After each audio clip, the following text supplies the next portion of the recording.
मुनि पुंग श्री सुधा सागर जी महाराज के बहुचर्चित कार्यक्रम जिज्ञासा समाधान के पुण्यार्चक हैं आभा विनय जैन,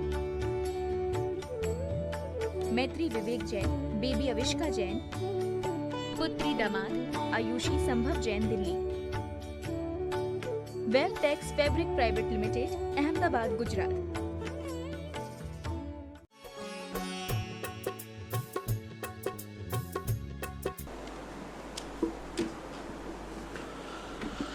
नमो अरिहन्ताणं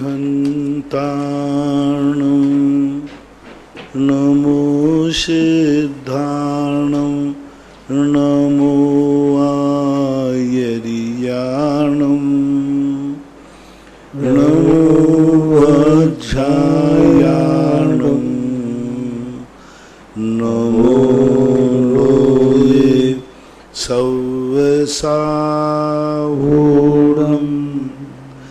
पंच परमेष्टि भगवान की जय हो। आचार्य श्री गुरुवर कुंद कुंद महाराज की जय हो। आचार्य श्री गुरुवर विद्यासागर महाराज की जय हो। परम पूज्य निर्व्यापक मुनि श्री 108 सुधा सागर जी महाराज की जय हो। धरणगांव महाराष्ट्र से नील जैन की जिज्ञासा है, पूज्य गुरुवर के चरणों में त्रिवार नमोस्तु। महाराज से मेरी जिज्ञासा है कि क्या तीर्थंकर भगवान महावीर भगवान के तीर्थ का प्रारंभ उनकी दिव्य ध्वनि के साथ ही हुआ था या दीक्षा के बाद? वीर शासन का प्रारंभ कब से माने? हम सब आने वाली वीर शासन जयंती कैसे मनाएं? कृपया मार्गदर्शन करें। कोई भी तीर्थंकर का काल शुरू होता है वो केवल ज्ञान की उत्पत्ति के बाद शुरू होता है। दीक्षा काल और जन्म का काल ये शासन की गिनती में नहीं आता। इसलिए भगवान महावीर स्वामी की जो दिव्य देशना खिरी थी वो सांसे शासन काल माना। शासन करेंगे तभी तो शासन होगा, और शासन का अर्थ होता है जब उनका उपदेश, उपकार, लोगों का कल्याण। जब तक वो कल्याण नहीं करेंगे तब तक वो शास्ता नहीं बन सकते। अरहंत बनना अलग चीज है और शासक बनना अलग चीज है। शासक तो जब ही कहलाएंगे जब जनता के ऊपर कोई उपकार करे तब। इसलिए शासक और शासन उनका श्रावण बदी एकम के दिन वीर शासन जयंती मानी जाती है। इसलिए वीर शासन जयंती से ही वीर शासन मानना। और उस दिन के लिए अब कोई कार्यक्रम यदि होता है, बनता है, जैसा होगा बता देंगे। सामान्य रूप से, मुख्य रूप से हमें भगवान महावीर स्वामी के उपकार, उनकी दिव्य देशना का जिनवाणी का रूप बनता है। आस्था से डॉक्टर मगन जैन की जिज्ञासा है, पूज्य गुरुवर के चरणों में नमोस्तु। महाराज जी मेरी जिज्ञासा है कि उत्तमार्थ प्रतिक्रमण क्या होता है, इसका स्वामी कौन होता है? कृपया समाधान। उत्तमार्थिक प्रतिक्रमण, उत्तमार्थ उत्तम ही जिनका प्रयोजन है, अंत सर्वश्रेष्ठ सल्लेखना समाधि। जब व्यक्ति अपने जीवन का अंत महसूस करता है तो अपने जीवन में की हुई ऐसी बुद्धि पूर्वक कोई बातें मान लीजिए कोई पड़ी भी रह गई हों तो उस समय उत्तमार्थिक प्रतिक्रमण का, उसके बाद फिर उसको प्रतिक्रमण करने की जरूरत नहीं पड़ती क्योंकि वो सल्लेखना में चला जाता है। हालांकि करते हैं, सुनाते हैं, लेकिन उत्तमार्थिक प्रतिक्रमण का अर्थ है कि अब वो किसी भी प्रकार के मन वचन काय की ऐसी कोई चेष्टा नहीं करेंगे जिसमें दोष लगता हो। उपदेश देना बंद हो जाएगा। उत्तमार्थिक प्रतिक्रमण के बाद विहार करना बंद हो जाएगा। उत्तमार्थिक प्रतिक्रमण के बाद उनका अन्न जल आहार ग्रहण करना बंद हो जाएगा। तो उत्तमार्थिक जो प्रतिक्रमण करते हैं वह कुछित कदाचित यदि निर्व्यापक आचार्य छूट दे देते हैं तो अंत में जो आहार पानी आदि छूट रहते थोड़ा बहुत औषधि रूप में वो रख से, बाकी सब कुछ खत्म, मतलब कुछ भी नहीं, आहार नहीं, जल नहीं, विहार नहीं, कोई प्रवचन नहीं, कोई उपदेश नहीं, सब कुछ खत्म कर दे। यानी जिन जिन चीज़ों में दोष होने की संभावना रहती है वे सारी क्रियाएं बंद कर देती है। उसे उत्तमार्थिक प्रतिक्रमण कहते हैं। इसके संबंध में वर्तमान परंपरा में दो रूप माने जा रहे हैं। एक रूप माना जाता है जिस दिन वो सल्लेखना लेते हैं उसी दिन पूरे संघ के सामने वो उत्तमार्थिक प्रतिक्रमण कर लेते हैं। उसमें आहार आदि की चर्या के लिए छूट रखते हैं। लेकिन उत्तमार्थ में संलेखना ये तो नियम ले लेते हैं कि अब मेरा क्षेत्र न्यास हो जाता है, अब मैं कहीं इस क्षेत्र को छोड़कर नहीं जाऊंगा। एक दूसरा, जब वो सब कुछ त्याग कर देते हैं, बुद्धिपूर्वक जब रहते हैं, उस समय भी उत्तमार्थिक प्रतिक्रमण की बात बनती है, ऐसा मानना चाहिए। जो विशेष रूप से जो संलेखना लेते हैं, संलेखना लेने वालों को ही, श्रावक को भी, मुनि को भी, दो ही को, यानी वृत्ति पंचम गुणस्थान वर्ती, छठे सातवें गुणस्थान वर्ती उत्तमार्थिक प्रतिक्रमण करते हैं। ललितपुर से निधि जैन की जिज्ञासा है, पूज्य गुरुदेव के चरणों में त्रिवार नमोस्तु।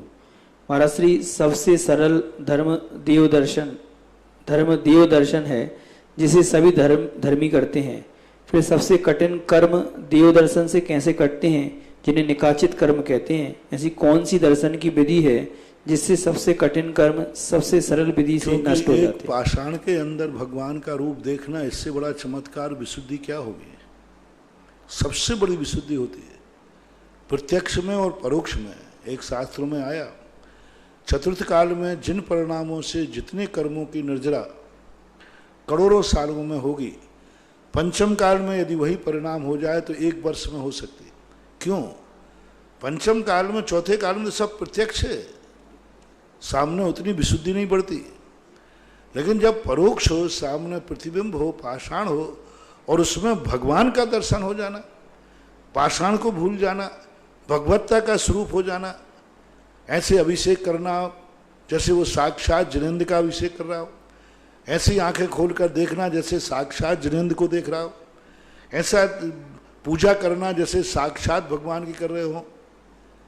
तो ये जो पाषाण को साक्षात मानना कितनी बड़ी विशुद्धि है, बहुत बड़ी विशुद्धि है।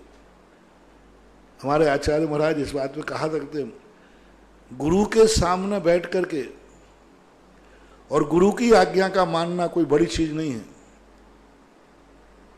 लेकिन गुरु के अभाव में गुरु की आज्ञा मानना ये सबसे बड़ी विशुद्धि है। गुरु सामने बैठे, मेरा आदेश है कि तुम सामायिक करो, प्रतिक्रमण करो, ये स्वाध्याय को पाठ याद करो, कर लेगा, गुरु जी सामने बैठे। लेकिन गुरु नहीं है, परोक्ष में जाकर के यदि वो आज्ञा का पालन कर रहा है कि गुरु ने मुझे आज्ञा दी थी, उस आज्ञा को यदि वो पालन कर रहा है, तो प्रत्यक्ष में जो गुरु की आज्ञा मान रहा है उससे ज्यादा विशुद्ध समर्पण श्रद्धा उसकी है जो परोक्ष में भी आज्ञा मान रहा है। बहुत बड़ी बात, क्योंकि परोक्ष में गुरु नहीं है, नहीं पाले तो क्या करेंगे? गुरु को तो मालूम ही नहीं कि मैं सामायिक कर रहा हूं या नहीं कर रहा हूं, उनको क्या लेना देना, उनको कह दूंगा, झूठ बोल दूंगा। लेकिन उसके बाद भी कहता है कि नहीं, गुरु जी ने कहा है, वही आज्ञा मुझे प्रमाण है। चौथे काल में समोषण में भगवान ने दिव्य धुनी खेली, अपन ने मान लिया, आज उसी को ज्यों का त्यों मानना कि नहीं, यही मत भगवान महावीर स्वामी का है, यही आदेश दिया है, यही मुझे करना है। हम सब प्रश्न उठा दें, क्यों बनूं मुनि? क्या सबूत है कि मुनि बनने से मोक्ष मिलता है? चौथे काल में तो सामने दिख रहा था, ये देखो मुनि महाराज थे, इनको केवल ज्ञान हो गया, ये देखो ये मोक्ष चले गए, नक्के सुन के बचे। आज यदि हम प्रश्न करेंगे क्या सबूत है कि मुनि बनने से मोक्ष मिलता है, क्या सबूत है कि 6 द्रव्य होते हैं, क्या सबूत है कि 7 तत्व होते हैं, क्या सबूत है कि सिद्धालय हैं, क्या सबूत है कि स्वर्ग नरक हैं, क्या सबूत है कि मेरु पर्वत हैं, अकृत्रिम चैत्यालय हैं, क्या सबूत है कि समूषण ऐसे ही रहा होगा? ये इतने सारे प्रश्न उठा सकते हैं और कोई जवाब देने वाला नहीं है। इसके बावजूद भी इन सारे प्रश्नों का परिहार करके कहता है, नहीं, जो जिनेंद्र भगवान ने कहा है वही सत्य है, यही सत्य है। बिल्कुल आज भी सिद्ध है कि मेरु है, स्वर्ग है, मोक्ष है। अब कितनी बड़ी श्रद्धा है, ऐसे मान रहा है जैसे उसे साक्षात देख रहा हो। है यदि वो दृश्य में वो तत्वम नान्य चान्य था, यही है, इसी प्रकार है, अन्न नहीं है, अन्य प्रकार नहीं है। कितनी बड़ी, भगवान ने कहा है कि पाषाण मूर्ति है तो है, कोई भी बट परंतु चूटपुट नहीं करता, तो इसकी श्रद्धा बहुत ज्यादा करे। परोक्ष की वैष्णव दर्शन में देखो, साक्षात गुरु के पास रहने वाला वो ज्ञान नहीं ले पाया, और एक प्रतिमा में गुरु का स्वरूप देखने वाला अर्जुन से भी आगे निकल गया एकलव्य, तो ये परोक्ष की सिद्धा। आज अपन लोगों ज्ञान सागर महाराज ने लिखा कि पंचम काल में जीव थोड़ा सा भी व्रत लेता है, जैसे उसको सुबह उठकर मंदिर जाने का भाव आता है, हाथ में पुंज लेता है, नियम से भव्य ही जानना। चौथे काल में अभव्य मंदिर आ सकता है, चौथे काल में अभव्य वृत्ति बन सकता है, चौथे काल में अभव्य मुनि बन सकता है, क्योंकि सामने प्रत्यक्ष दिखता है। लेकिन पंचम काल में कोई मुनि अभव्य नहीं बनेगा, मंदिर में अभिषेक नहीं करेगा वो। यानी कोई भी धर्म की क्रिया जुड़ा, रात्रि भोजन भी त्याग का भाव आ रहा है, नियम से भव्य ही है पंचम काल में, क्योंकि पंचम काल का स्थिति ऐसी ही मानी जाती है। इसलिए जिनबिंब दर्शन से निधत निकाचित कर्म खय देखे जाते, क्योंकि विशुद्धि भाव ज्यादा है। आष्टा से श्रीमती चंदा जैन की जिज्ञासा है, पूज्य गुरुवर के चरणों में त्रिवार नमोस्तु। महाराज श्री, मेरी जिज्ञासा है कि क्षेत्र परिवर्तन में नाभि के 8 मध्य प्रदेश हमेशा अचल रहते हैं, इनकी क्या उपयोगिता है? विभिन्न जीवों में इनको कैसे स्थापित किया जा सकता है? कृपया समाधान। उन्हीं से तो सारे जीव टिकेंगे। जब तक किसी चीज को स्थिर नहीं करोगे तो घूमेंगे कैसे? कोई ना कोई एक तो स्थिर होना है। पृथ्वी स्थिर है तभी तो सूर्य चंद्रमा घूम रहे हैं। यदि ये भी घूमने लग जाए, सब घूमने लग जाए, तो कौन किसके चक्कर लगाएगा? तो 8 प्रदेश हर जीव के स्थिर होते हैं। चींटी भी है तो चींटी की भी नाभि होगी, मध्य स्थान होगा। हाथी है तो उसका भी मध्य स्थान होगा। पेड़ पौधे हैं तो उनका भी मध्य स्थान होगा। पेड़ जब अपना उगता है तो उगते समय उसका भी मध्य स्थान बनता है, और वो मध्य स्थान आखिरी तक है। पेड़ में, जल में, अग्नि में, वायु में, सबके मध्य स्थान होते हैं, क्योंकि मध्य स्थान तो सबका होता है। और वे मध्य स्थान पहले 8 जीव स्थापित प्रदेश स्थापित होते हैं, फिर उनको घेर करके सब स्थापित हो जाते हैं। समय भेद नहीं है, लेकिन एक साथ होते हैं। लेकिन कारण जब बारीकी से पूछोगे तो 8 प्रदेश के बाद वो सब होते हैं। ये नियोग है, नियत है। वे 8 प्रदेश की बहुत बड़ी उपयोगिता है। वे 8 हटा दिए जाएं तो सारे प्रदेश बिखर जाएंगे। इसलिए वो 8 प्रदेशों से सारे प्रदेशों का, क्योंकि सारे प्रदेशों में कंपन भी होता है, सारे आत्मा के प्रदेश चलायमान भी होते हैं, लेकिन वो 8 प्रदेश स्थिर होते हैं। आगरा से अपूर्व जैन की जिज्ञासा है, पूज्य गुरुवर के चरणों में त्रिवार नमोस्तु। महाराज जी, मेरी जिज्ञासा है कि जो लोग गुरुजनों से दूर होते हैं वो उनकी बह्यावृत्ति कैसे कर सकते हैं? कृपया कर बताने की समझिए। जो गुरु महाराज से अगर किसी कारणवश दूर हो जाते हैं तो अगर हम उनकी बह्यावृत्ति करें तो किस कारण से, किस माध्यम से उनकी बह्यावृत्ति कर सकते हैं? वो दूर कैसे हुए, क्यों हुए? झगड़ा करके हुए, शिथिलाचार से हुए, संघ से निकाल दिए गए हैं, कोई महान अपराध करके निकले हैं? ऐसा नहीं। पहले बताइए वो कैसे निकले, क्यों निकले, कारण जानना पड़ेगा। मान लो कोई कांड करके निकले हो, तो कोई गलत करके निकले हो तो नहीं करना चाहिए। ऐसा यदि कोई आचार्य किसी शिष्य को निकाल देता है और आप समाज वाले उसको शरण देते हैं तो वो आचार्य का अनादर है, वो उसके पाप का, शिथिलाचार का समर्थन है, और वो गुरु विरोधी माना जाएगा, श्रमण संस्कृति विरोधी माना जाएगा। यदि गुरु ने निकाला है तो नियम से कोई ना कोई दोष जरूर है, कोई ना कोई कारण जरूर है। निकला है तो गुरु में दोष देखो, और निकाला है तो शिष्य में दोष देखो, और कोई ना कोई दोष उसमें है, तभी तो इस प्रकार का है। और यदि ऐसा है, समाज वाले बहुत कई बार एकल विहारी साधुओं को शरण देकर श्रमण संस्कृति का विरोध है, श्रमण संस्कृति का कलंक है। जो आचार्य ने, यदि समाज छिद जाए तो आज समाज में कोई एकल विहारी साधु एक भी नहीं रहेगा, सब गुरु आज्ञा में चले गए। और गुरु आज्ञा में तो जल्दी भाग जाते हैं, और समाज कहती है आप तो गुरु से छोड़ के आ जाओ, मैं तुम्हें संभाल लूंगा। बहुत बड़ा दोष है।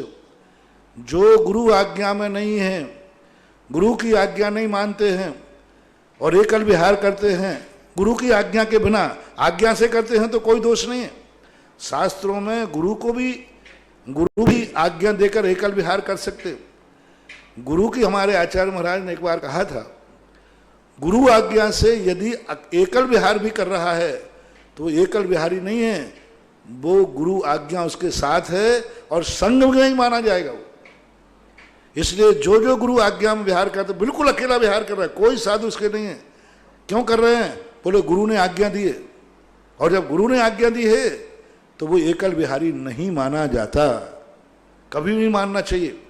और यदि गुरु आज्ञा के बिना विहार कर रहा है तो नियम से आप लोग शरण देते हैं, समर्थन करते हैं, इसी कारण तो संघ टूट रहे हैं।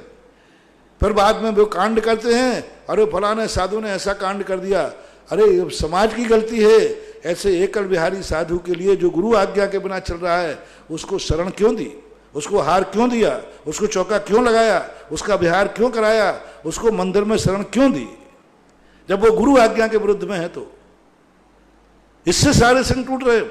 यदि समाज छिड़ जाए तो सारे साधु जितने हैं ये सब आचार्यों की शरण में चले जाएंगे, जिनसे दीक्षा ली है उनके साथ रहेंगे, उनकी आज्ञा मानेंगे। और 50 क्या 60-70% जो गलत कार्य हो रहे हैं यदि गुरु आज्ञा में चलेंगे। हाँ, ये बात अलग है, कभी गुरु ही भ्रष्ट हो तो उसको समाज को चेतना चाहिए कि ये गुरु भ्रष्ट है, इसके अंडर में शिष्य नहीं रह सकते हम। उनको समाज को इतला करना चाहिए कि मैंने गुरु इसलिए छोड़ा है क्योंकि गुरु भ्रष्ट है, गुरु ठीक नहीं है। पर समाज उसका समादर करेगी, आदर करना ही चाहिए। गुरु भ्रष्ट होने पर यदि शिष्य बाहर निकलता है तो आदरणीय है, सम्माननीय है। और गुरु आज्ञा, गुरु ठीक है और उनकी आज्ञा के बिना बाहर विहार करता है तो बराबर वो तुम गुरु विरोधी माने जाओगे, श्रमण संस्कृति विरोधी का दोष आएगा। अगर महाराज से लॉकडाउन के कारण अगर गुरु महाराजों की सेवा वैयावृत्ति नहीं कर पा रहे हैं तो उनके लिए, अब देखो ये तो वैयावृत्ति नहीं करना ही सबसे बड़ी वैयावृत्ति है। आप लोगों की बहुत बड़ी मेहरबानी है कि आप लोग हम लोगों की वैयावृत्ति नहीं कर रहे हो। ये इतनी बड़ी वैयावृत्ति है, इतनी बड़ी वैयावृत्ति है कि तुम कर करके यदि हमारे लिए गड़बड़ कर देते तो अनर्थ हो जाएगा। ये वैयावृत्ति, असमय वैयावृत्ति नहीं करना ही वैयावृत्ति है। मर्यादा होकर करो, अपने दूर से करो, भावनात्मक करो, जिससे कारण से साधु को अपने द्वारा कष्ट न हो। अभी तक देखो इतने दिन हो गए, 3 महीने हो गए लगभग, आज तक किसी से पैर नहीं छुआ है। बस सबसे पहले भाई पैर मत छूना, ये तेरी मेहरबानी है। मैं पैर छुओगे तो आशीर्वाद नहीं है, और पैर नहीं छुए तो दोनों हाथ से आशीर्वाद है। अब यही वैयावृत्ति है। परिस्थितियां होती हैं, वैयावृत्ति मन से भी होती है, वचन से भी होती है, काया से भी होती है। दिल्ली से काजल जैन, इनकी जिज्ञासा है, पूज्य गुरुदेव के चरणों में त्रिवार नमोस्तु। महाराज श्री, मेरी जिज्ञासा है कि जिस प्रकार असाता वेदनी कर्म के कारण मनुष्य को दुख भोगना पड़ता है, लेकिन स्वर्ग में तो केवल सुख ही सुख होता है, तो क्या वहां के जीवों को का भी असाता वेदनी कर्म का उदय होता है? यदि हाँ तो उन्हें किस प्रकार का दुख भोगना पड़ता है? कोई बाहरिक तो कह नहीं सकते, बीमारी आदि, मानसिक दुख उनको होता है। ईर्षा भाव, द्वेष भाव, क्लेश भाव उनके मन में आ सकते हैं, तो उसी कारण से अपन उनकी असाता पकड़ सकते हैं। पर्टिकुलर ये नहीं कहा वहाँ इस कारण से इस समय इनके ऊपर असाता वेदनी कर्म का उदय आता है। महाराज श्री, उत्तर पुराण पढ़ते समय एक जिज्ञासा आई, वो आपसे जानना चाहते हैं। महाराज श्री, जैन शासन की प्रभावना में जिसकी रुचि है, जो प्रवर्तमान है, मानो मुक्ति उसके हाथ में स्थित है, ऐसा जिनागम में कहा है। जो जिन शासन की प्रभावना करने वाला है वही वैयाकरण और वही नैयायिक, वही सिद्धांत का ज्ञाता होता है, वही तपस्वी होता है। तो महाराज जी, ये वैयाकरण और नैयायिक जो शब्द आया है, इसका हम क्या अर्थ लेंगे, क्या समाधान? वैयाकरण और नैयायिक होता है, हाँ, सिद्धांत का ज्ञाता होता है। अब शब्द में कोई अंतर आ रहा है आपके लिखने में। वैयाकरण का अर्थ होता है शब्दों का, शास्त्रों का ज्ञाता, और नैयायिक का अर्थ वो नैयायिक नहीं, नैयायिक का अर्थ नायक है। ऐसा कोई शब्द होगा, उस शब्द को पकड़ना पड़ेगा, क्योंकि नैयायिक शब्द तो एक मत है। सर दर्शन में एक नैयायिक आता है। सर दर्शन में जैसे वेदांत है, बौद्ध है, वैशेषिक है, सांख्य है, चारवाक है, और ऐसे प्रकार के नैयायिक होते हैं। तो इस प्रकार से भेद उपभेदों में इनमें नाम आता है। तो अब ये शब्द को आपको वहाँ गौर से देखना पड़ेगा कि कि उस शब्द की परिभाषा क्या है। प्रश्न संख्या और लिखें उत्तर पुराण में, तो हम उसमें दिखा लेंगे कि किस अर्थ में ये शब्द का प्रयोग किया, क्योंकि शब्दों के शब्दानाम अनेक अर्थ है, वहाँ प्रयोजन से अर्थ निकाला जाता है कि यहाँ प्रयोजन क्या है। रही बात प्रभावना की, तो वस्तुतः जिन धर्म की प्रभावना वही कर सकता है जिसमें कोई निजी स्वार्थ नहीं होगा। उसको तपस्वी कह दिया, आपने कहा ना कि तपस्वी है, तपस्वी है, वो मोक्ष है, सिद्धांत का ज्ञाता है, सिद्धांत क्या था, मोक्ष उसके लाजे सामने खड़ा हुआ है, जिसका कोई निजी स्वार्थ नहीं हो। सबसे बड़ी चीज होती है कि व्यक्ति धर्म को साधन बना लेता है। धर्म साध्य होता है, साधन नहीं। और धर्म को साधन बना लेता है, कोई संसार के भोग विलासिता का साधन बना लेता है, कोई ख्याति पूजा लाभ को बना लेता है कि हम यदि ये धर्म का कार्य करेंगे तो मेरा नाम होगा। तो वो दुर्गंध जो आ जाती है, अब धर्म साधन बन गया।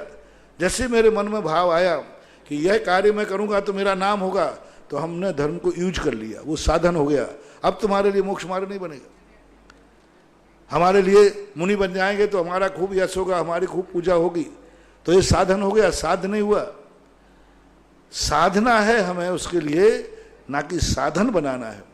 तो हमेशा प्रभावना, लोग कहते तो हैं कि हम प्रभावना कर रहे हैं, लेकिन अपने अंदर से पूछो कि धर्म की प्रभावना कर रहे हो या स्वयं की प्रभावना कर रहे हो।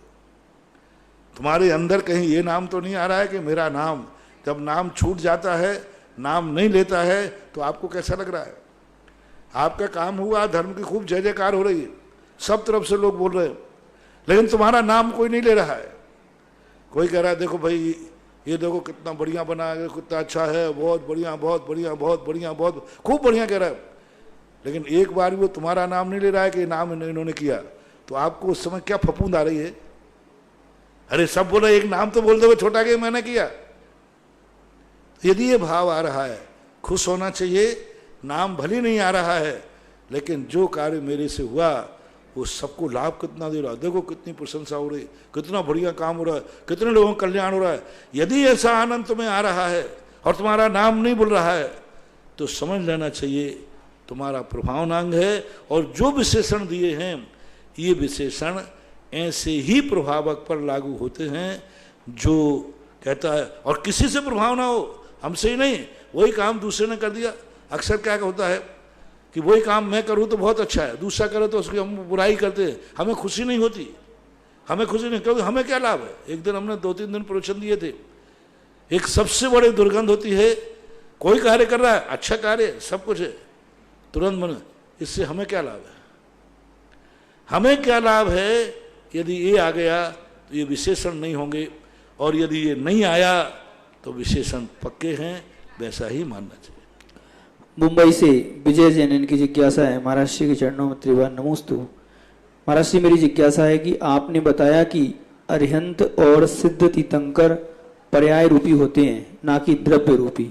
आभार, क्षमा करें, इसमें मेरी एक जिज्ञासा है कि जैन धर्म में जीव यानी आत्मा को एक द्रव्य माना गया है, जिसमें मुक्त यानी शुद्ध और संसारी यानी अशुद्ध 2 भेद हैं।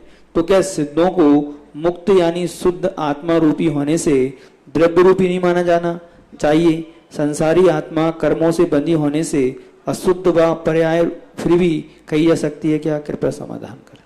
अरहंत तो हैं, लेकिन वो कोई अरहंत द्रव्य नहीं है। सिद्ध तो हैं, लेकिन वो द्रव्य नहीं, द्रव्य में है पर्याय। दब्ब विजुत्तम बुद्धम पज्जय विद्यम न दब्बम न थी, पंचाशी कायम गाधा है। एक दूसरे को छोड़ के नहीं रहते हैं, लेकिन एक नहीं है। अरहंत एक पर्याय है, सिद्ध एक पर्याय है, मुनि एक पर्याय है। ये बात अलग है कि पर्याय के साथ द्रव्य है, लेकिन वो नहीं है, उस रूप में नहीं माना। ये लकड़ी है, लकड़ी है, लेकिन इसको क्या कहेंगे आप कि वो ये डेस्क है। इसको कोई तुम कहोगे ये लकड़ी है कि नहीं है, तो आप लकड़ी उठा के लाओ ये कहोगे कि डेस्क उठा के लाओ?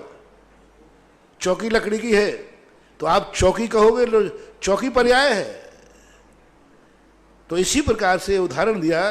तो अरहंत और सिद्ध जो हैं ये पर्याय रूप हैं, पर्याय ही है, भी मत लगाना, क्योंकि अरहंत नाम का कोई द्रव्य नहीं है, अरहंत नाम का कोई पदार्थ नहीं है, अरहंत नाम का कोई द्रव्य नहीं। पदार्थ तो इसलिए बन जाता है कि द्रव्य को जब पदार्थ कहेंगे तो अब पदार्थ में ये द्रव्य बन जाएगा। अरहंत द्रव्य, जीव द्रव्य कहाँ है? बोले अरहंत पद पर है, तो पदार्थ में आ जाएगा, तत्व में आ जाएगा। अरहंत का भाव द्रव्य में नहीं आएगा। अरहंत भगवान जीव तत्व में आ सकते हैं, क्योंकि जीव का जो भाव है, और भाव है ना पर्याय, हमेशा जितने भाव हैं वे सब पर्याय रूप ही होते हैं, इसलिए अरहंत तत्व हैं। और ऐसे जो जिस तत्व को हो, इनके आचार घात या कर्म नष्ट हो, ऐसे द्रव्य को हम अरहंत कहते हैं, तो पदार्थ में आ जाएंगे, लेकिन द्रव्य में नहीं आएंगे। मैंने द्रव्य का कहा था, ये नहीं कहा था अरहंत तत्व नहीं है, अरहंत पदार्थ नहीं है, लेकिन अरहंत द्रव्य नहीं है। इसलिए ऐसा उसको विश्लेषण करना, द्रव्य, तत्व और पदार्थ, अरहंत, सिद्ध, जितने भी पर्यायों से युक्त हैं वे तत्व हो सकते हैं, पदार्थ हो सकते हैं, लेकिन द्रव्य जो है वो एक किसी भी पर्याय से बंध के नहीं रहता। द्रव्य की परिभाषा स्वतंत्र है, उत्पाद व्यय ध्रुव युक्तम सत, सत द्रव्य लक्षणम, ऐसा मान। नागपुर से अनिल डांगूर, इनकी जिज्ञासा है, पूज्य गुरुवर के चरणों में त्रिवार नमोस्तु। महाराज श्री ऐसा कहते हैं और आगम में भी लिखा है कि मनुष्य के एक बार काम सेवन से 9 लाख 30 जीवों का घात होता है, भयंकर पाप बंद होता है। मेरी जिज्ञासा है कि देवों का प्रविचार, ऊपर के देवों का स्पर्श रूप मन के द्वारा प्रविचार करते समय उन्हें पाप बंद होता है क्या? देवों के तो 7 धातु नहीं होते, उन्हें पाप बंद होता है तो उनका फल उन्हें क्या मिलता होगा? पाप का बंद अलग अलग प्रकार का है। ये जो पाप के बंद की चर्चा आती है, कार्तिकेय अनुप्रेक्षा की टीकाकार ने इस प्रसंग को लिया है, तो उस समय पर जो है ये द्रव्य हिंसा की बात है, भाव हिंसा की नहीं। भाव हिंसा, द्रव्य हिंसा होवे और ना हो भी होवे तो भी भाव हिंसा हो सकती है, भावों से हिंसा हो सकती है। चूंकि वहाँ द्रव्य हिंसा नहीं है, देवों में कोई शरीर नहीं होते, जीवों के शरीर में कोई कीड़े नहीं होते, जीवों की उत्पत्ति निगोदिया भी नहीं होते, लेकिन वहाँ जो भाव है, राग भाव है, बंध का कारण राग है। रत्तु बंधधिकम्मम मुंचदि जीवो विराग संपन्नो ऐसो जनेव देशो तम्मा कम्मे सुमारज्य। राग तो वहाँ विद्यमान है, चाहे वो मन से कर रहा हो। कोई व्यक्ति अपने प्रिय को मन से याद कर रहा है तो क्या उसमें राग भाव नहीं है? है। कोई वचन से याद कर रहा है तो क्या राग भाव नहीं है? है। कोई आंखों से किसी को देख के भाव कर रहा है, बोल नहीं रहा है, मात्र आंखों से देख रहा है, तो भी राग भाव है। इसलिए वहाँ राग का बंध है। ये तो एक प्रकार से लोगों के, इसके लिए कहा गया, देखो द्रव्य हिंसा से कम बचो। इसमें द्रव्य हिंसा है तो ये कहा जाता है, बाकी भाव से हिंसा, वहाँ वास्तविक हिंसा भाव से मतलब है। परम पूज्य निर्यापक श्रमण मुनिपुंग जिज्ञासा समाधान के जनक सुधा सागर जी महाराज के चरणों में जिनवाणी व सुधा कलश के दर्शकों की तरफ से बारंबार नमोस्तु। महाराज श्री, पहली जिज्ञासा है, सुधा जी, महावीर जी, हाथी गोला परिवार गुवाहाटी से। महाराज श्री, कल से अष्टानिका महापर्व स्टार्ट हो रहा है, वहाँ पर पूरे भारत की स्थिति लॉकडाउन की है, तो ये हम पूजा मतलब घर पे कर सकते हैं क्या? यहाँ पर कुछ घोषणाएं चल रही है। भक्तामर विधान में स्वर्गीय महावीर प्रसाद जी छाबड़ा, प्रेमलता देवी छाबड़ा, पारस अनीता छाबड़ा, संजय पिंकी छाबड़ा, मेहुल आदित्य मुस्कान कोटा राजस्थान ने ये भक्तामर विधान का सौभाग्य प्राप्त किया। सुधा महावीर जी हाथी गोला परिवार गुवाहाटी से प्रश्न पूछ रहे हैं कि कल से अष्टानिका महापर्व प्रारंभ हो रहा है, तो महाराज श्री, क्योंकि लॉकडाउन लगा है तो घर बैठकर पूजा आदि क्रियाएं कर सकते हैं क्या? घर बैठ के कर सकते हैं बराबर। मंदिर में जैसी तुम्हारी प्रशासन की छूट दी गई हो, तो मंदिर में भी अनुशासन पूर्वक मंदिरों में लोग जा रहे हैं। बहुत सावधानी से जाओ, अपने बहुत जैसा व्यवस्थाएं बनाई गई हैं उस व्यवस्था से जाओ। मंदिर में हाथ धोने की व्यवस्था रखो, मंदिर में शुद्ध कपड़ों की व्यवस्था रहो, मंदिर के कपड़े मत पहनो, मंदिर की द्रव्य को लेकर अपनी खुद की द्रव्य लेके जाओ। मंदिर की कोई टेबल आदि भी लो तो उसको पहले व्यवस्थित करो, अपने आप से उठा के अलग रखो, पानी से अपने हाथ से धो के रखो। वहाँ की टेबल आपने ली तो पहले आप खुद अपने जल से, गर्म जल से उसको धोइए। एक व्यवस्था बनाइए मंदिरों में, व्यवस्था बनाइए। जैसे मान लीजिए आप मंदिर में गए तो पहली बात तो आप अपने हाथ पैर सबसे पहले मंदिर के बाहर अच्छी तरह धोइए, पैरों को भी गर्म पानी से धोइए, ठंडे पानी से नहीं, और या फैक्ट्री के पानी से धोइए। एक फैक्ट्री होती है ना पानी, उससे पैर धोइए। बाहर जो पानी टंकी रखी रहे उसमें फैक्ट्री डाल दीजिए और उस पानी से पैर धोइए। हाथ धोइए उसी पानी से, बेसन से धोइए। और अंदर जाकर के जो टेबल आप लें पहले उसको गर्म पानी से धोइए, पहुँचिए। फिर जब आप पूजा करने के बाद आवे तो उसको भी गर्म पानी से फिर से पहुँच करके रखे आइए, ना कि वहाँ आप जीवाणु छोड़ के आए। जिस चटाई आदि वहाँ का प्रयोग मत कीजिए। मंदिर में कोई गंदगी नहीं होती, कोई धूल नहीं होती, सब में बढ़िया फर्श होते हैं। मंदिर की चटाई, मंदिर का फर्श, मंदिर की कोई भी चीज़ उपयोग मत करो। कटोरी आदि करते हो तो उसको गर्म पानी में डाल करके वहाँ छोड़ के आओ। मान लो आपने पूजन की थाली का उपयोग किया तो पूजन की थाली को अपने हाथों से गर्म पानी में डाल करके गर्म पानी से धो के रखे जाओ। ऐसा नहीं कि तुम जो कहते हो छोड़ के आए, माली उठाएगा और माली को कोई गड़बड़ हो गया तो एक स्थान में माली को गड़बड़ हो गया, क्योंकि वो थालियां छोड़कर सब चले गए। वो कुछ भी नहीं करता था, अपनी थालियां उठाता था, और कोई बाहर का आया कर गया, माली को हो गया। तो आज मंदिरों में कितने बार मैं कह रहा हूं, मंदिरों को सावधान करो और बाकायदा मंदिर में गोला बनाओ। एक चाक से गोला बना दो, पेंट से गोला बना दो कि व्यक्ति बैठे हैं तो 3 फुट की दूरी करके गोला बना दो। एक सारे मंदिरों के अंदर इस समय यदि जाने की छूट प्रशासन दे देवे तो सबसे पहले मंदिरों के अंदर जो स्थान हो बड़ा, जो हम वहाँ गोले बना दो। उस गोले के अंदर ही बैठेगा और अपनी द्रव्य खुद की घर की लाओ वहाँ मंदिर के लिए। और मंदिर में जैसी व्यवस्था हमने बताई, कोई भी चीज़ छुओ तो गर्म पानी से धो करके छुओ, और तुम जब छोड़ के आओ तो अपने हाथ से गर्म छोड़ करके आओ। अपने हाथ से पूजन की थाली को गर्म पानी से धोकर आओ, साफ करके अपने हाथ से आओ। इस ढंग से यदि आप व्यवस्था बनाएंगे, आप विधान कर रहे हैं तो विधान करते समय टेबल है तो पहले आप पहले और बाद में माली के जिम्मे छोड़ के मत आइए। आप खुद उस टेबल को साफ कीजिए और बाद में भी साफ करके आइए। और फर्श चटाइयाँ मंदिरों से हटा दीजिए। यदि आप लोग बाहर से लोगों का आना जाना है उनमें, तो अभी जैसे चर्चा चल रही थी, कुछ लोग यहाँ थे तो हम लोग फर्श हटा देना यहाँ से। आप चटाइयों का नहीं बिछाइए, कोई फर्श का प्रयोग मत करो। बाहर से आने वाले मंदिरों में उठा के रख दो सब चीज़ें। जितना कम स्पर्श होगा, चाहे व्यक्ति का टच करो चाहे वस्तु को टच करो, दोनों से रिएक्शन हो जाता है, हो सकता है। इसलिए यदि आप सावधानी पूर्वक करने की छूट ठीक नहीं है तो अपने घर में करो। बहुत अच्छी तरह से घर में अपने 8 दिन के अष्टांग का पर्व का विधान मानो ना, सिद्ध चक्र मंडल विधान, नंदीश्वर विधान आपका नियम है, आपके अष्टांग का उपवास है, तो आप घर में बराबर मारना मार करके जिनमानी रख लीजिए, फोटो रख लीजिए। फोटो की पूजा मत करिए, एक प्रतीक के रूप में फोटो रख लो। फोटो पूज्यता के रूप में मत रखना, एक प्रतीक के रूप में रखना, एक साक्षी के रूप में, और आप पूजा कर सकते हैं, कोई बाधा नहीं। अगली जिज्ञासा ऑडियो के माध्यम से। परम पूज्य निर्यापक श्रमण हम सबके आराध्य मुनि पुंगव श्री सुधा सागर जी महाराज के श्री चरणों में सुरेंद्र भारती परिवार का त्रिवार नमोस्तु। परम पूज्य मुनि श्री, हम सबके लिए अत्यंत गौरव का विषय है कि आपकी प्रेरणा से ज्ञानोदय तीर्थ क्षेत्र का रजत जयंती वर्ष हम सब मना रहे हैं। आपने भावना व्यक्त की कि इस तीर्थ पर ज्ञानायतन की स्थापना हो, इसके लिए भव्य भवन एवं छात्रावास का निर्माण कार्य संपन्न हो रहा है।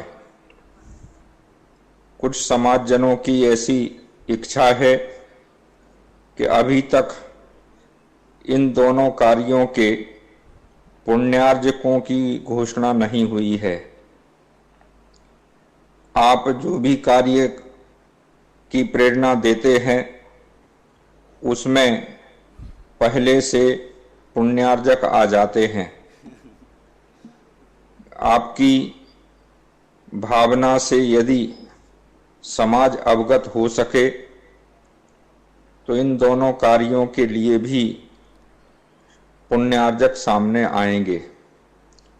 इस रजत जयंती वर्ष में यदि भव्यता के साथ श्रमण संस्कृति संस्थान की शाखा के रूप में यहाँ ज्ञानायतन की स्थापना हो सके तो मुनिश्री यह समाज पर बहुत बड़ा उपकार होगा। आपसे मार्गदर्शन की अपेक्षा है। नमोस्तु। 3-4 साल पहले अजमेर जिले का, क्योंकि ज्ञानोदय तीर्थ क्षेत्र पूरे अंतर्राष्ट्रीय है और ख़ास तौर से अजमेर जिले के सभी परिवार उसे अपना मानते हैं। अजमेर के किशनगढ़, नसीराबाद और ब्यावर, ये लोग तो उस क्षेत्र को अपने प्राण मानते हैं, अपना ही मानते हैं। शुरू से जब से स्थापना हुई है तब से यह क्षेत्र, ये चारों शहर उसके प्रति पूर्ण, इनका है ही इष्ट शहर मान लो, इष्ट देव हैं, इष्ट तीर्थ क्षेत्र है। एक तो तीर्थ क्षेत्र होता है और एक इष्ट तीर्थ क्षेत्र होता है। तो ये 4 स्थान जितने हैं, अजमेर, ब्यावर, किशनगढ़ और नसीराबाद, ये ज्ञानोदय को इष्ट क्षेत्र मानते हैं। और इन इष्ट क्षेत्रों में इस क्षेत्र की ये चारों नगर मिलकर के ही इस क्षेत्र की व्यवस्था करते हैं। जब उनका इष्ट है तो ये चारों नगर, जब भी कोई कार्यक्रम होता है, चारों नगर के सदस्य वहाँ बैठते हैं। कमेटी बनती है तो मुख्य कार्यकर्ता इन चारों शहर से ही होते हैं, पदाधिकारी इन चारों शहर के ही विशेष रूप से होते हैं। और अभी तक जो निर्माण किया है इन चारों शहरों के लोगों ने ही किया। तो ऐसी स्थिति में जब किशनगढ़ चतुर्मास हुआ था तो किशनगढ़ चतुर्मास की उपलब्धि में पूरी समाज ने मिलकर के ज्ञानोदय में एक नवीन आधुनिक गौशाला का निर्माण करने का कार्य किया, बहुत बड़ा। अजमेर में जब चतुर्मास हुआ 94 में, उन्होंने ज्ञानोदय तीर्थ क्षेत्र बनाया अजमेर में। ये अजमेर से अलग है, नारेली है, 10 किलोमीटर दूर है। लेकिन अजमेर चतुर्मास में जब हुआ तो अजमेर समाज ने ज्ञानोदय की स्थापना की और बहुत बड़ा योगदान किया अजमेर की समाज ने। और किशनगढ़ चतुर्मास जब हुआ तो उन्होंने गौशाला बनाई। ब्यावर चतुर्मास हुआ तो ब्यावर की समाज के लोगों ने, ब्यावर एक बहुत अच्छा स्थान है, बहुत अच्छी समाज है, हमारे ज्ञान सागर पूज्यवर दादा गुरु का बहुत बड़ा योगदान। और पूज्य आचार्य महाराज का ज्ञान सागर महाराज की समाधि के बाद पहला चतुर्मास ब्यावर ही हुआ था। तो अभी 3-4 साल पहले कौन से सन में हुआ, सन आप लोग देख लेना, ब्यावर का चतुर्मास कौन से सन में हुआ था? 2015 में चतुर्मास हुआ। वहाँ के मुख्य कार्यकर्ता बहुत सबसे अच्छे वहाँ के पंचायत के अध्यक्ष थे सुशील जी, मंत्री थे धर्मचंद जी, और उधर मूल संरक्षण था तरुण काला का, और दिमाग चलता था शांतिलाल जी का। शांतिलाल एक गधिया थे, अभी एक्सपायर हो गए। ये चारों पांचों सभी लोग थे और सबका मैं निषेध नहीं कर रहा हूं, बहुत नाम है। ये चारों मुख्य कार्यकर्ता थे। तरुण जी का बहुत बड़ा समर्पण भाव था, भले वो बहुत दिन पहले ब्यावर छोड़ गए, लेकिन उन्होंने ब्यावर के अपने। शांतिलाल का दिमाग तो बहुत था, उनकी भावना, लेकिन सबसे ज्यादा हार्ड वर्कर जो थे सुशील बरजात्या और धर्मचंद। गोत्र में अंतर हो सकता है, बरजात्या है, सही है। सुशील जी अध्यक्ष थे और मंत्री थे। इन दोनों ने पूरे चतुर्मास का सबसे बड़ा वर्क किया और बहुत उत्साह के साथ एक छोटी समाज कैसे चतुर्मास जगत प्रसिद्ध कर सकती है, वो ब्यावर के समाज ने किया। ब्यावर की पूरी समाज ने बहुत बड़ा योगदान दिया। और उस समय वहाँ की स्थिति में बहुत लोगों ने दान भी दिया। कुछ लोगों ने दान इसी पर्पज से देते हैं कि चतुर्मास में तो जो खर्च होता है वो होता ही है, लेकिन कुछ परिस्थितियां ऐसी हों जिससे कोई सोशल वर्क हो, समाज का वर्क, तो वहाँ की समाज, शांतिलाल बरजात्या, तरुण जी आदि सब लोगों ने एक उस समय एक विद्यालय बनाने की योजना बनी। लेकिन वहाँ की परिस्थितियां ऐसी थी कि उस समय नोटबंदी का उपयोग हुआ। नोटबंदी जब हुई उस समय नोटों की उथल पुथल बहुत हुई, बहुत सारी व्यवस्थाएं आई। वो कानून के रूप में तो शांतिलाल गदिया ही बता सकते हैं। और जब उस समय उनको संभालना मुश्किल हुआ तो तुरंत मेरे पास अब भाई कि इसका उपयोग तुरंत होना चाहिए, और पूरी समाज सकल दिगंबर समाज ब्यावर ने ज्ञानोदय तीर्थ क्षेत्र पर महाविद्यालय की बिल्डिंग बनाने का आशीर्वाद लिया, मेरे ऊपर छोड़ दिया गया। क्योंकि चतुर्मास में पहले निर्णय हुआ कि जो भी राशि बनेगी महाराज जी का आशीर्वाद जहां होगा, जिस रूप में होगा, वो आशीर्वाद सारी समाज स्वीकार करेगी, ये उन्होंने कर लिया था। अब राशि के किसी प्रकार से उसको सुरक्षित करना है, तो मैंने भी जब शांतिलाल जी, तरुण जी अगर सबके समाचार आए, तब मैंने भी ये कहा कि आप लोग इसको जितने जल्दी हो सके, और ज्ञानोदय तीर्थ उनका है ही, ब्यावर का मैंने कहा ना, ये 4 शहरों का ये ज्ञानोदय तीर्थ क्षेत्र है, ये इष्ट मानते हैं और इष्ट ही है। तो ज्ञानोदय तीर्थ क्षेत्र में जो विद्यालय बना, बहुत अच्छा भवन, ये ब्यावर समाज को गौरव मिला। विद्यालय तो कोई भी बना देता, लेकिन पुण्य तो ब्यावर दिगंबर जैन समाज का था ना, सकल दिगंबर जैन समाज ब्यावर का था। पैसा बाहर वालों का भी है, उसमें पैसा बड़े बड़े कलश बैठा ले, आर के वालों का भी था, तरुण का भी था, बहुत सारे सब लोगों के बहुत बड़े बड़े पैसे थे, लेकिन निमित्त बना सकल दिगंबर जैन समाज ब्यावर।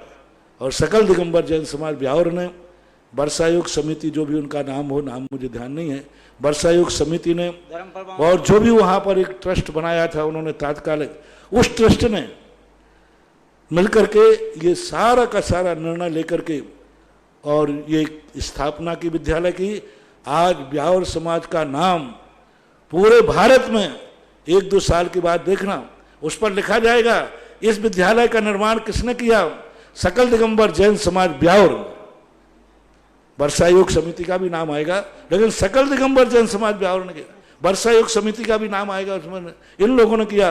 और जब वो विद्यालय पढ़ाई चालू होगी, उस समय पूरा विश्व ये देखेगा कि एक समाज ने मिलकर के एक चतुर्मास की उपलब्धि में इतना बड़ा आयतन खड़ा कर दिया। क्षेत्र का कोई फर्क नहीं पड़ता, क्योंकि वहां पर पहले वहां पर भी स्थापना करने की एक बात आई थी, एक जमीन पड़ी हुई है बहुत, वहां बहुत सारे विवाद हैं, बहुत सारी स्थितियां हैं, कानूनन स्थितियां, बहुत स्थितियां। वो स्थान ऐसा पड़ गया जहां पर जाने वाले लोगों की सुरक्षा भी नहीं, जाने वाले लोगों की सुरक्षा भी नहीं, ऐसे स्थान पर पड़ गया जहां स्कूल की बसें जाना भी मुश्किल है। तो इतनी सारी व्यवस्थाएं, इतनी सारी विपरीतताओं को देख करके वहां स्थापित ना होकर के ज्ञानोदय में स्थापित हो गया। दोनों कोई अंतर नहीं कहलाता है, इसलिए वह ब्यावर का। और जो छात्रावास बना है वो एक सोनीपत के सुभाष जी जैन हैं, उन्होंने उस छात्रावास का निर्माण किया। तो मैं तो ये कहता हूं कि जहां जहां चतुर्मास होते हैं, हमारे आचार्य महाराज ने बात बना दी, बहुत बड़ी, बहुत वर्षों से कर रहे हैं, कि शहरों में जब पंचकल्याणक होते हैं, गांव में पंचकल्याणक होते हैं, बहुत राशि आती है, बहुत पैसा आता है। उसके लिए आप बड़े बड़े तीर्थ क्षेत्रों पर विद्यालय और हॉस्पिटल बनाइए, गौशाला बनाइए, क्योंकि वहीं के वहीं खर्च करोगे तो सब लड़ते फिरते रहते, सब विधवा तधवा खर्च हो जाता है, सब कोई मतलब नहीं निकलता। आपके निकटवर्ती जो तीर्थ क्षेत्र हों, आपका प्रश्न आया है विद्युत परिषद के मंत्री का, तो सारे भारत को मैं कहना चाहता हूं कि आपके शहरों में जब पंचकल्याणक हो, बड़े महाराजों का कोई अच्छे चतुर्मास हो, आए हो, तो आपके निकटवर्ती जो तीर्थ क्षेत्र हो उसको गोद लीजिए। पहली बात, उन क्षेत्रों को गोद लीजिए कि इस चतुर्मास का, इस पंचकल्याणक का जो भी राशि आएगी, हमारा निकटवर्ती जो क्षेत्र है उस क्षेत्र का उद्धार किया जाएगा, उस क्षेत्र का विकास किया जाएगा। उस क्षेत्र पर आप विद्यालय बनाइए, उस क्षेत्र पर आप धर्मशाला बनाइए।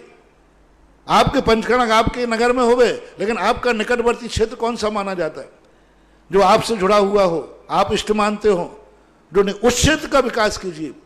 ये आचार्य सिंह बहुत दिनों से कर रहे। पंचकल्याणक पहले पूछते थे मैं आऊंगा पंचकल्याणक में, लेकिन पंचकल्याणक में राशि आएगी उसका क्या करोगे?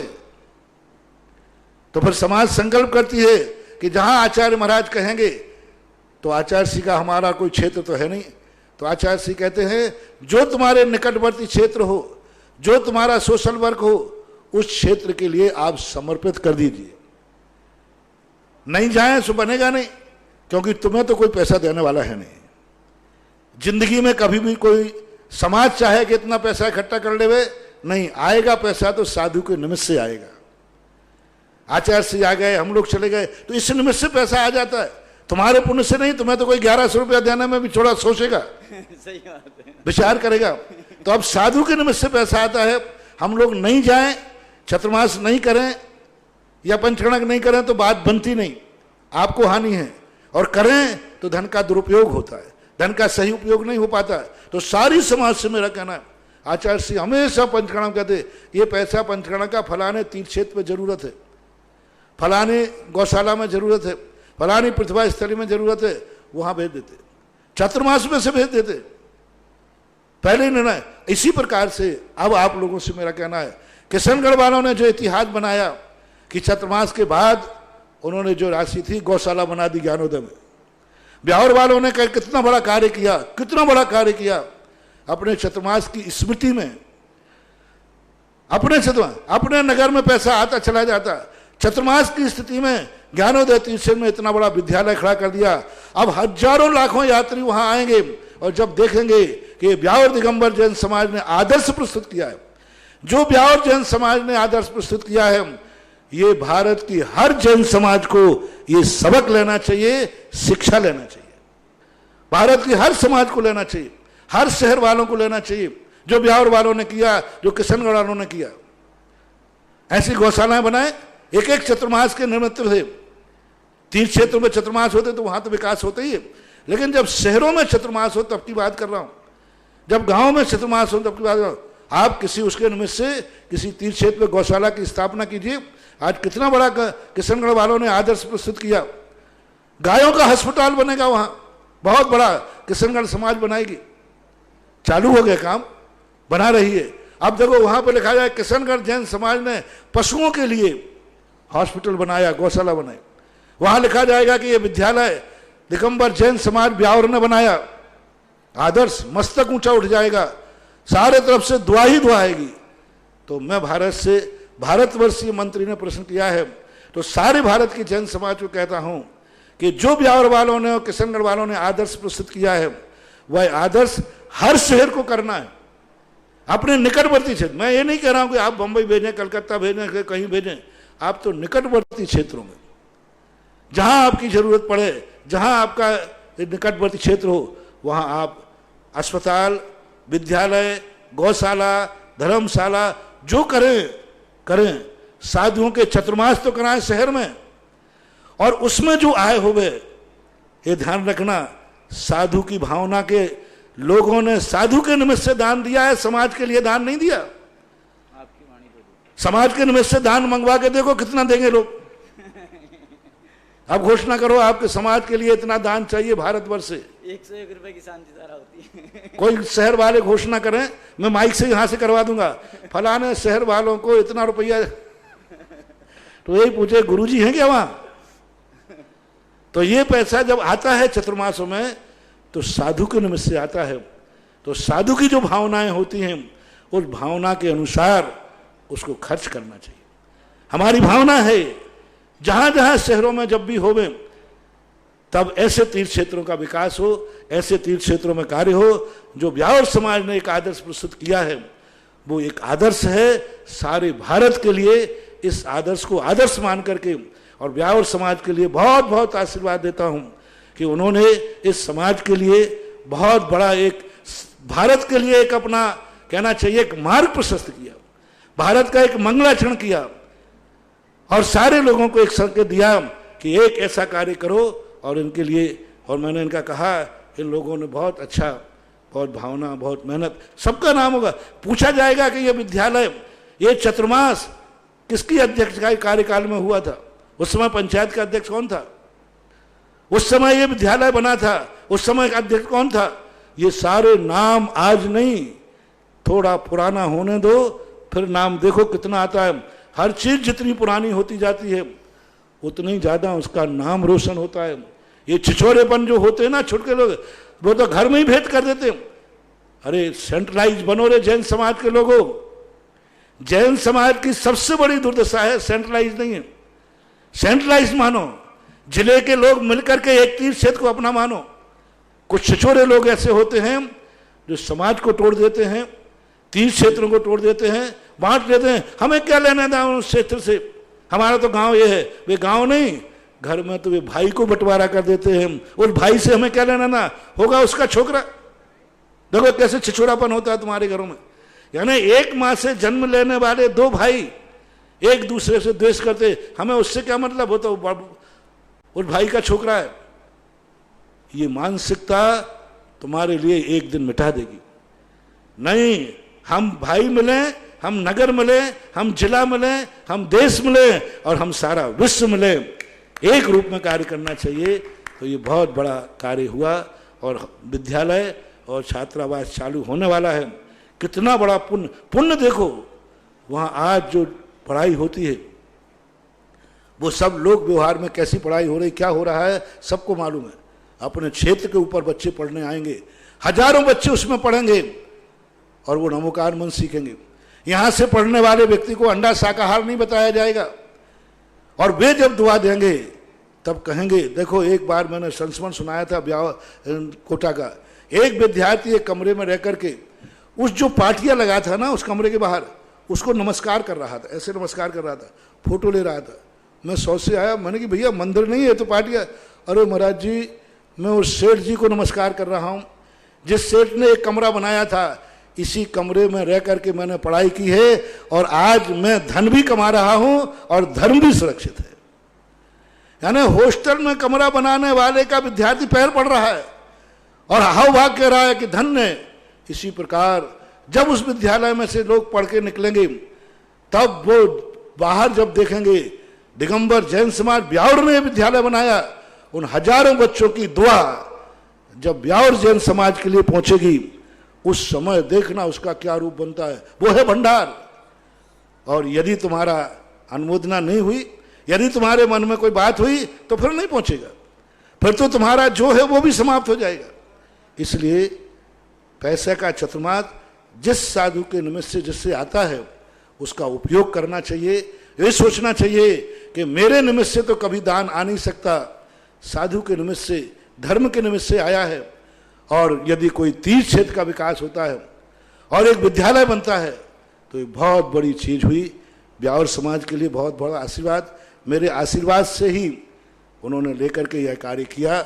आज भी आशीर्वाद है, कल भी है और अब जो जब चालू होगा तो पूरे भारतवर्ष के विद्यार्थी वहां पढ़ेंगे, उनकी दुआ भी ब्यावर समाज के लिए जाएगी, ऐसा मानना चाहिए। महाराज श्री असीमकालीन पार्श्वनाथ भक्तामर विधान में एक नाम आया है, सौभाग्यमल जी, राजेंद्र, नीलम, रोहन, अनीता, रौनक, मानस, कटारिया परिवार अहमदाबाद। रोहन जी का कल जन्मदिन है, उसके उपलक्ष्य में जो अशोक जी पाटनी के अपने कंवर साहब लगते हैं उनको सादर जय जन। अगली जिज्ञासा ऑडियो के माध्यम। परम पूज्य निर्यापक श्रमण के चरणों में हम सबका कोटिशः नमन। मुनिश्री, एक श्राविका की जिज्ञासा है कि आत्मा के प्रदेश चलाचल कहे हैं, चल और अचल। तो अचल प्रदेश नाभि के मध्य में होते हैं तो किस तरीके से होते हैं, और चल प्रदेश पूरे शरीर में किस तरीके से रहते हैं, उदाहरण सहित दे करके समझाएं ताकि हम लोग चलाचल प्रदेशों को आत्मा के प्रदेशों को एक आप कपड़ा बिछा लीजिए और कपड़ों के जो रेशे हैं वो अंदर ही अंदर घुमाते जाइए। ऐसे रेशे पकड़ लीजिए, बाहर नहीं निकलना रेशे को, वहीं राशि को अंदर ही अंदर घुमाते जाइए चक्री के समान। तो इसी प्रकार आत्मा के प्रदेश एक सर्कल में घूमते रहते हैं, गैप नहीं पड़ता, एक पूरे का पूरा रेशा और सारे रेशे चल रहे हैं और वो बीच के जो मध्य के स्थान होते हैं उनको अचल रूप से स्थापित किया गया। एक तरीका ये है। दूसरा तरीका चला प्रकार है कंपायमान का, स्पंदन का। तो उन 8 प्रदेशों में कंपायमान नहीं होता, शेष आत्मा के प्रदेशों में कंपायमान होता रहता है। तो इस प्रकार की व्याख्या, और ये विषय चूंकि आगम में ही कथित होने से कह सकते हो प्रत्यक्ष रूप से आत्मा के प्रदेश किस प्रकार से चलते हैं, जैसे अपन चलते हैं ऐसे चलते हैं क्या? नहीं उनका एक चलने में एक सर्कल एक दूसरे जुड़ा हुआ है, जो भी चलेगा पूरा का पूरा चलेगा, पूरे के पूरे प्रदेश। और कुछ प्रदेश जो अचल हैं वो नहीं भी खिसकते हैं, चलते रहते हैं, ऐसा मानना चाहिए। महाराज श्री, एक जिज्ञासा है कि आप जब भी कोई कार्य करते हैं, चाहे शांति धारा करें, अभिषेक करें या स्वाध्याय करें, तो सबकी भावना होती है कि वो हम लाइव में देखें, तो उसके लिए क्या करना चाहिए महाराज? और सुधा कलश ने आज से ये प्रारंभ कर दी है। आज यहाँ बिजोलिया 30 क्षेत्र, तपोदय 30 क्षेत्र पर आज से लाइव में आपको शांति धारा आप देख सकते हैं सुधा कलश चैनल। लाइव का प्रभाव तो होता ही। आप ही लोग कहते हैं आजकल कोई पुरानी चीज पसंद नहीं करता, तो इसलिए लेटेस्ट यदि देखने को मिल रही है तुरंत उसका प्रभावना, बरगणाएं, भावनाएं, एक दिन बाद तो एक फोटो रह जाती है। डायरेक्ट यहाँ अभिषेक हो रहा है।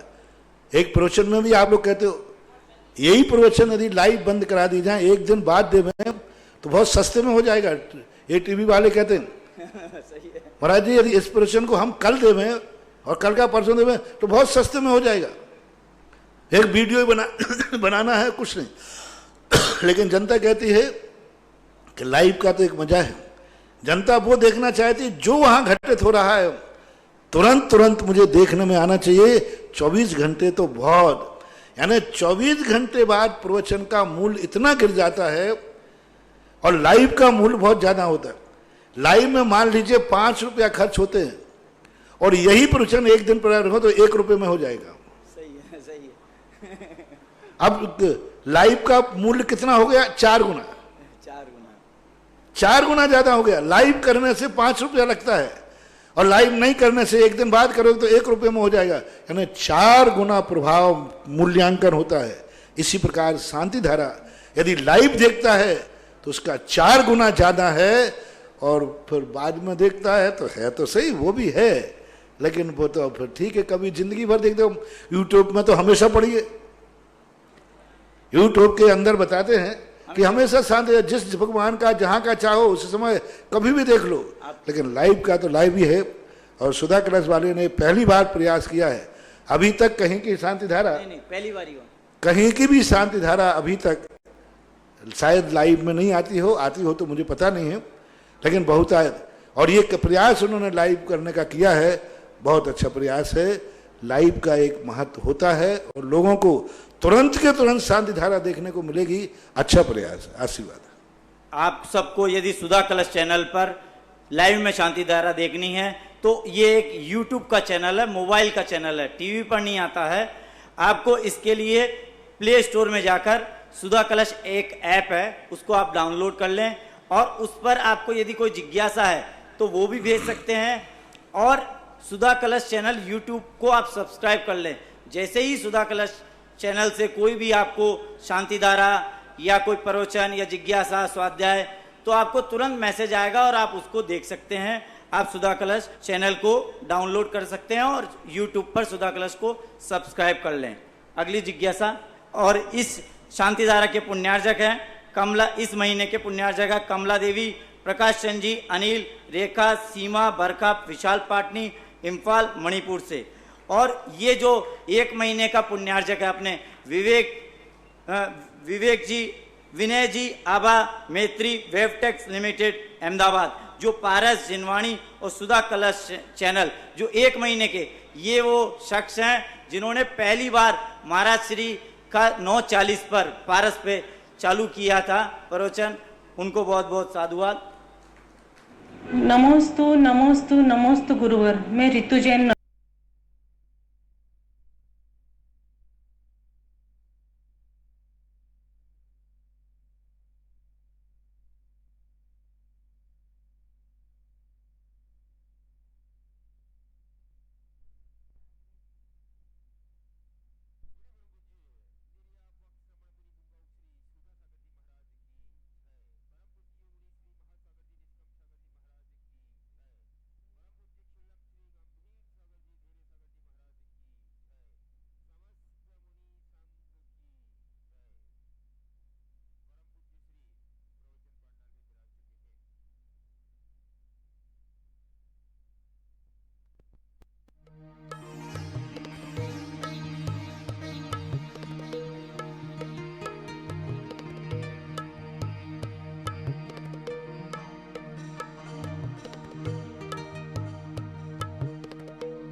करने वाला व्यक्ति गुणस्तोकम सदुल्लंग।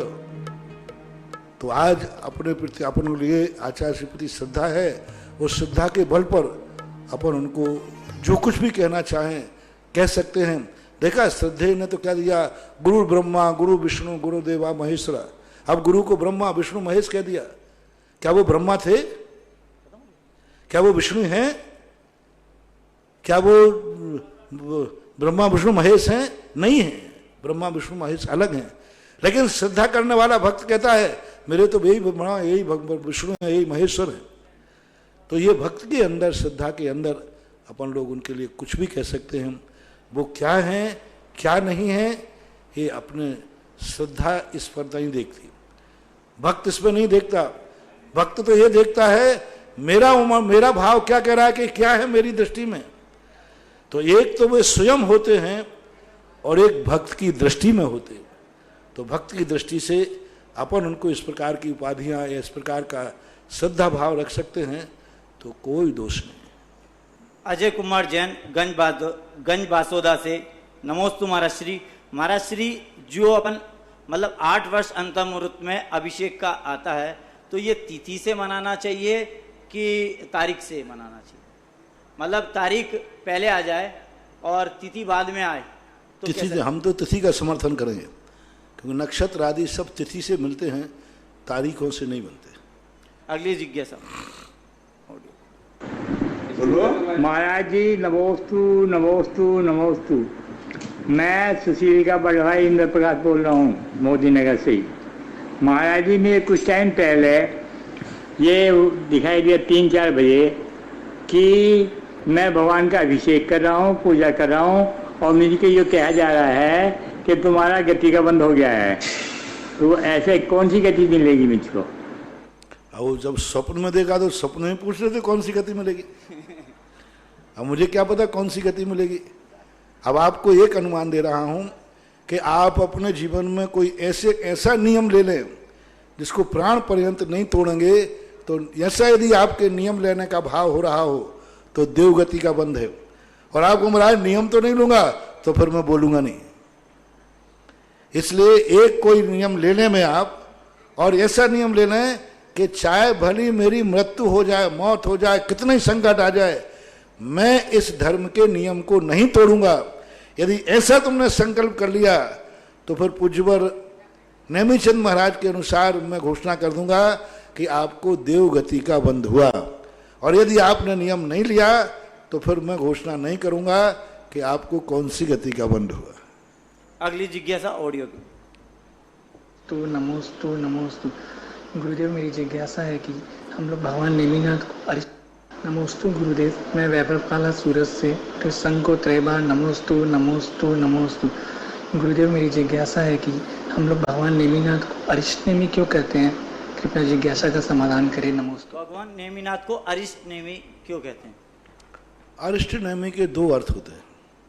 एक तो अनिष्ट का निवारण करने वाले, क्योंकि उन्होंने अनिष्ट का निवारण किया।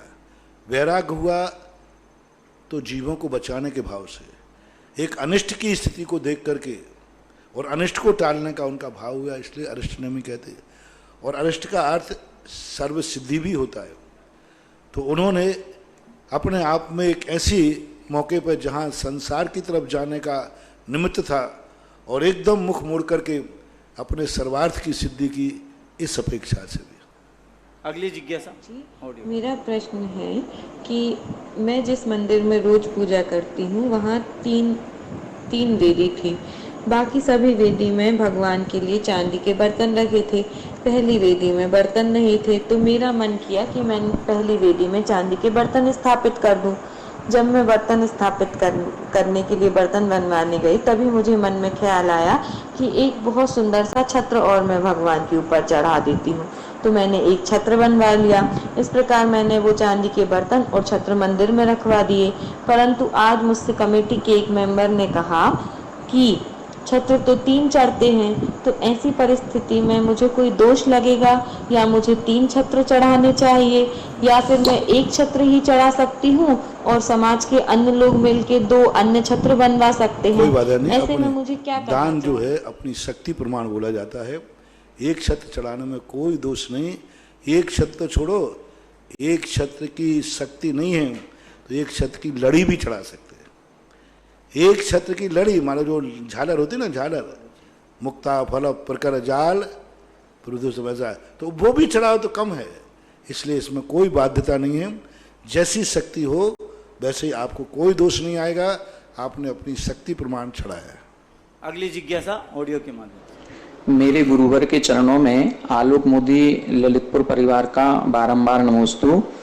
महाराज श्री, मेरी जिज्ञासा है कि पूज्य आचार्य गुरुवर विद्यासागर जी महाराज श्री का पूज्य आचार्य ज्ञान सागर जी महाराज श्री के साथ जो सानिध्य रहा है वो लगभग 1967 से लेकर के 1972 तक रहा, लगभग 5 साल। इस 5 साल के पहले आचार्य श्री चूंकि कन्नड़ भाषी थे, उनको संस्कृत आदि का कोई ज्ञान नहीं था, तो इन 5 साल में आचार्य ज्ञान सागर जी महाराज श्री ने ऐसा क्या ज्ञान उनको दे दिया कि पूज्य आचार्य ज्ञान सागर जी की समाधि के बाद ही सन 74 में उन्होंने पहला श्रवण शतक लिख करके समाज के सामने प्रस्तुत किया।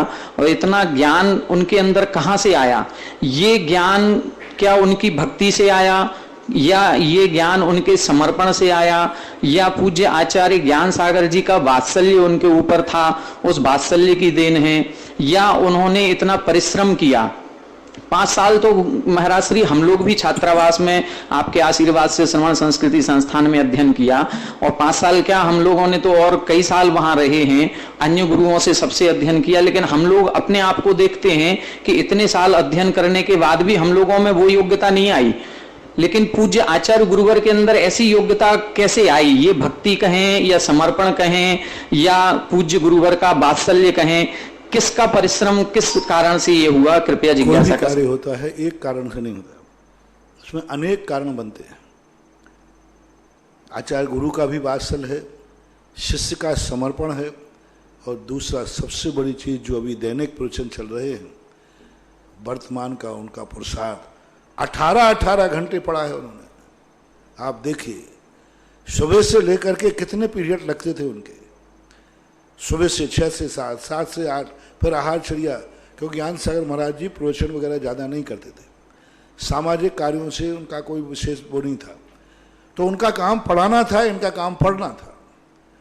18 घंटे कोई भी साधु पढ़ेगा तो 5 साल में लगा लीजिए। आप लोग खुद सोचिए, छात्रावास में रहकर ईमानदारी से कितने पढ़ते थे? छात्रावास में रहकर ईमानदारी से कितने घंटे पढ़ते थे, और कितने घंटे, और रेगुलर, कोई संडे की छुट्टी नहीं, कोई घूमने जाना नहीं, कोई दोस्तों से बात न करना नहीं, क्योंकि ब्रह्मचारी अकेले थे, गप्पे करने का कोई मौका नहीं था, ब्रह्मचारी होने से बाजार में कहीं घूमने जाना नहीं। 18 घंटे आचार्य श्री ने उस समय पढ़ाई की है। और होमवर्क, जब वो होमवर्क करते थे, जितना आचार्य श्री पढ़ाते थे, पहले पढ़ते थे, वहाँ आचार्य श्री पाठ पढ़ते थे, फिर आकर पढ़ते थे, तो उस मेहनत के लगन है। और आचार्य श्री ने भी मेहनत, स्वयं की मेहनत तो है ही, बिना मेहनत के ऐसे काम हो नहीं सकता। तो सब तरफ के कारण मानिए, और सबसे बड़ा उपादान कारण है उनकी लगन और मेहनत से। वही चीज अपन धीरे धीरे पढ़ें और लगन मेहनत से कर लें तो बहुत जल्दी काम हो जाता है। महाराज श्री, ये 5 साल में 32,850 घंटे होते हैं, मतलब यदि 18 घंटे डेली माना जाए 32,850 घंटे। हाँ, 32,800 घंटे हो गए तो कितना हो गया? 24 घंटे होते हैं, तो 24 घंटे में 6 घंटे ही तो माइनस करना है ना। 24 घंटे ही पढ़ाई में, प्रतिदिन में 6 घंटे। 6 घंटे भी किसके थे? आहारचर्या को जाना, गुरु की भैयावृत्ति करना, स्वयं आहार के लिए जाना, और आचार्य महाराज के लिए भैयावृत्ति तो करते ही थे। सामायिक करना, क्योंकि प्रतिमा हो गई थी, तो सामायिक करने के 3 घंटे निकाल दो, तीनों टाइम की सामायिक करते थे वो, और आहारचर्या के लिए भी जाते थे। तो जो 6 घंटे बचे वो कोई ऐसे नहीं है कि कोई ऐसे निकल जाए, वो घंटे भी व्यवस्थित। सोने का घंटा बहुत कम थे, बहुत कम, 3-4 बजे उठ जाते थे, शाम को जो भी जितने समय वो सोते हों, 12 बज गए, 1 बज गए, तो इस प्रकार की लगन होती है। अगली जिज्ञासा ऑडियो के माध्यम। मेरे गुरुवर के चरणों में दीपाली मोदी ललितपुर का बारंबार नमोस्तु। महाराज श्री, मेरी जिज्ञासा है कि आचार्य श्री जब अजमेर में पहली बार ज्ञान सागर महाराज जी से मिले तो उन्होंने जब विद्या के लिए निवेदन किया कि मुझे ज्ञान की शिक्षा दीजिए, तो उन्होंने ये कहा कि मैं तुम्हें ज्ञान दे दूंगा तो तुम विद्याधर हो, तुम लेकर चले जाओगे। तो आचार्य श्री ने निवेदन किया कि मैं आज से वाहन का त्याग करता हूँ। तो ये उनकी इतनी भक्ति कि उन्हें एक बार में ही गुरु के प्रति इतना समर्पण हो गया कि उन्हें वाहन का त्याग कर दिया। हम लोग अपने जीवन में एक छोटा सा नियम लेने के लिए बार बार सोचते हैं, तो क्या यह हम लोगों की ये बाहरी भक्ति है? हम लोग अपनी अंतरंग भक्ति को कैसे प्रकट करें, या हम आपके प्रति कैसे हमारा समर्पण हो कि हम लोग भी ऐसी भक्ति कर सकें? ये घटना अजमेर की नहीं है, किशनगढ़ की है। किशनगढ़ के अंदर आचार्य महाराज थे। आचार्य श्री पहले एक बार आचार्य श्री से भी ये चर्चा की थी कि आप ज्ञान सागर महाराज से एकदम इतने प्रभावित कैसे हुए, और एकदम आकर के और आपने उसी दिन दूसरे दिन इस प्रकार किया। तो एक बार और आचार्य महाराज देशभूषण महाराज के साथ में राजस्थान का बिहार किया है। आचार्य देशभूषण महाराज जी जब इस राजस्थान का बिहार करने आए थे तब ये ब्रह्मचर्य अवस्था में थे, और ब्रह्मचर्य अवस्था में किशनगढ़ अजमेर आए तो यहाँ एक पंडित थे विद्याधर सेठी। विद्याधर सेठी पंडित जी थे, उनसे उनका बैठना उठना होगा, कोई ब्रह्मचारी थे। तो विद्याधर सेठी ने उनको कहा कि देखो तुम्हारी अभी उम्र छोटी है और आप चारित्र की तरफ बढ़ रहे हैं, तो पहले ज्ञान कर लो। बिना ज्ञान के कोई कार्य नहीं हो सकता। चूंकि वो देशभूषण महाराज के संग में थे, उन्हीं से उन्होंने ब्रह्मचर्य व्रत लिया था। 7 प्रतिमा उन्होंने देशभूषण महाराज से ली थी, तो अब संग में तो उन्हीं के माने जाएंगे। बस ये बात बार बार उनके साथ जितने दिन अजमेर जिले में रहे, बराबर विद्याधर सेठी के संपर्क में रहे, और विद्याधर सेठी उनको बार बार ज्ञान की प्रेरणा देते थे। देखो, ज्ञान के बिना चारित्र ले लोगे, लेकिन ज्ञान के बिना वो चारित्र का रूप नहीं बन पाएगा, प्रभावना सब करना पड़ेगा। तो चारित्र तो तुम्हें दुनिया में कहीं भी मिल जाएगा, लेकिन ज्ञान सागर महाराज के पास ही मिलेगा। चारित्र के लिए कोई दे देगा, पिछी का मंडल कोई भी महाराज दे देंगे, कहीं से भी मिल जाएगा, कोई भी दे देगा, लेकिन ज्ञान हर व्यक्ति नहीं दे सकता। ज्ञान सबके पास नहीं होता। इसलिए चारित्र पर मार्ग पर तुम बढ़ी गए हो। ज्ञान है तो इस समय जितने भी साधु हैं, उन समस्त साधुओं में सबसे ज्यादा ज्ञान जो है वह ज्ञान सागर महाराज के पास है। मुनि महाराज ज्ञान सागर के।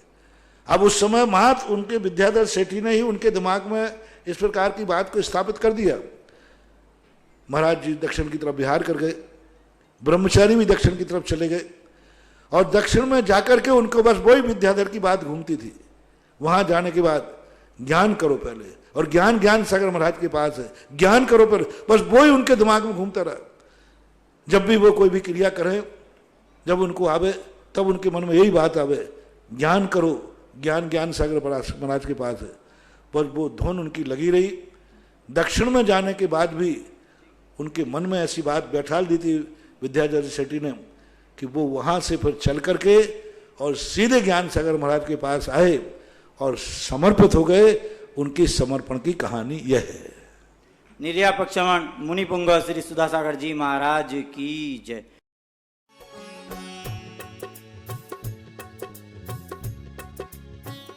मुनि पुंग श्री सुधासागर जी महाराज के बहुचर्चित कार्यक्रम जिज्ञासा समाधान के पुण्यार्चक थे आभा विनय जैन, मैत्री विवेक जैन, बेबी अविष्का जैन, पुत्री दामाद आयुषी संभव जैन दिल्ली,